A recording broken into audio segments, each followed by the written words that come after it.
So as you can see here guys, pwede ka raw kumita ng $9 per hour. What you're going to do is you're going to draw boxes around objects and you're also going to label what's in the image. Hey there everyone! Welcome back here on my channel. I am Teacher Marie, and in today's video guys, I am going to share with you a job opportunity. And in this job guys, they do not require any AI experience at all. So you don't need to learn how to code and you don't need to learn how to build AI systems.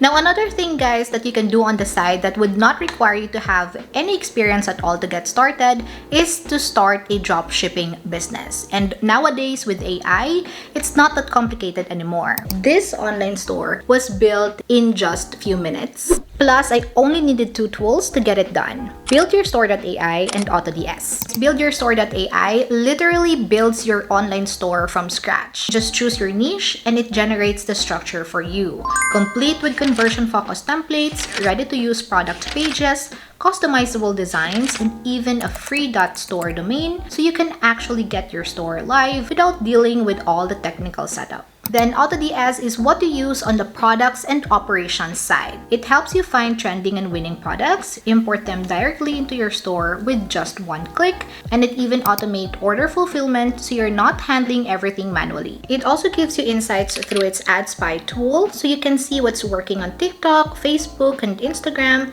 So instead of you overthinking how and where to start, you can basically use these two tools to help you remove most of the friction in the beginning. Now, if you want to give it a try, I will leave the link in the description box below or in the pinned comment section. You can start your AutoDS 3-day trial for only $1. So if you've been wanting to create an online store, build a dropshipping business, and you're having a hard time getting started, then go and try them out yourself. Big thanks to AutoDS and BuildYourStore.ai for sponsoring this part of the video. So before I show you this job post guys, I'll share with you first kung ano nga ba itong kumpanya na nagka-hire right now for this remote position. So this company guys is called Toloka AI Training, and basically yung ginagawa nila dito is they help improve the artificial intelligence systems or AI systems, and because of that they are hiring people to train AI through small human tasks. So isa sa mga tasks na ito include data annotation or data labeling.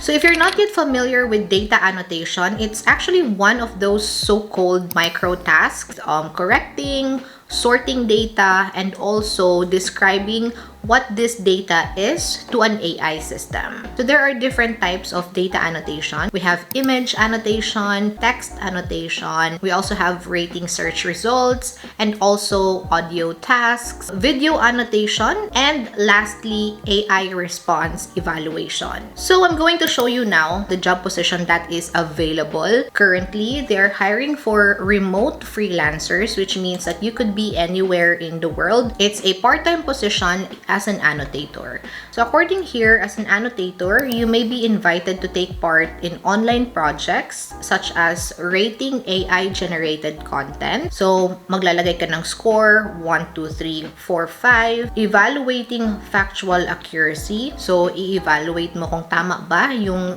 answer or response ng AI. You're also going to compare responses. Which response ranks first, second, and third based on its factual accuracy. So when you get hired as an annotator here at Toloka, you're going to be sent an invitation to your account. So it doesn't mean that if you're hired here na there's already job available for you. So again, by invitation siya, hindi din everyday na mayroong project. So you have to wait until there's work available for you and you're invited for that work. So let's go to your responsibilities. So unang-una, you have to carefully review provided data. So dito, bibigyan ka nila ng data. So it could be text, image, audio, or video. And then you're going to label or classify content, based on project guidelines. So let's say, for example, with text annotation, we have, for example, a paragraph like this. You're going to highlight the text and then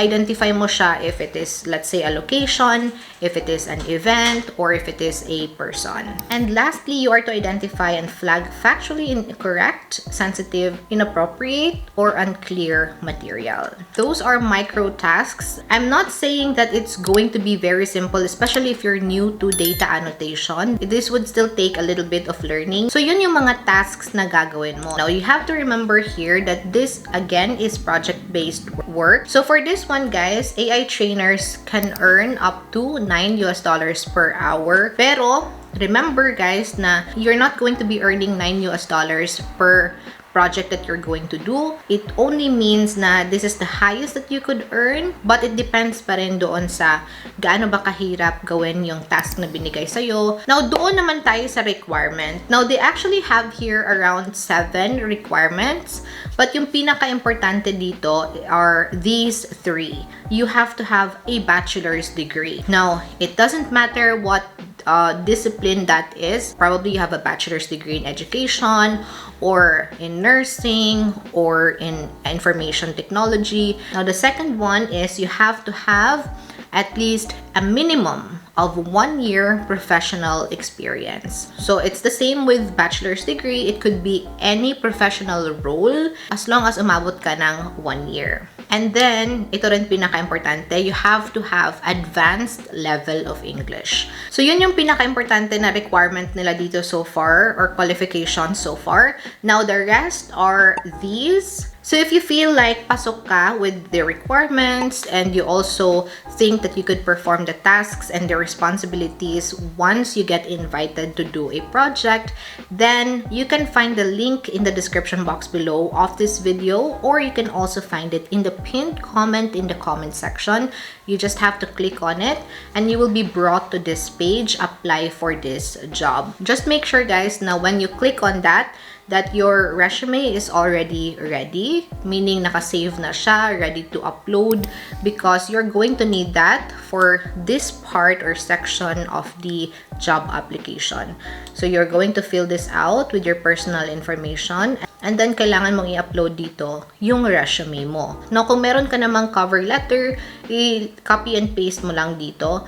But this one, it's optional. But I still would recommend na maglagay ka ng CV letter para mag-stand out ka din. So that is the job position available for our Filipino AI trainers.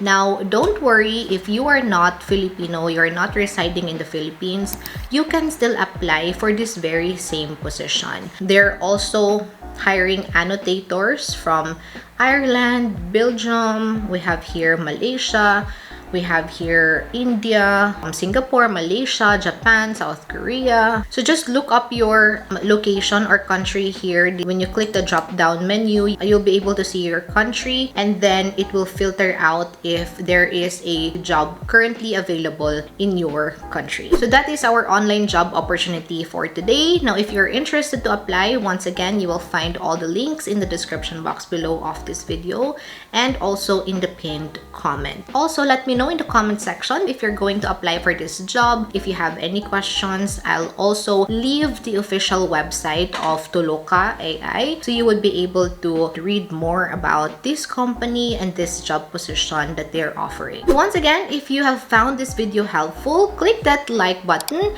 and do not forget to click that subscribe button as well, so you would get notified whenever I upload a new video. That's it for now, and I'm going to see you on the next video. Bye!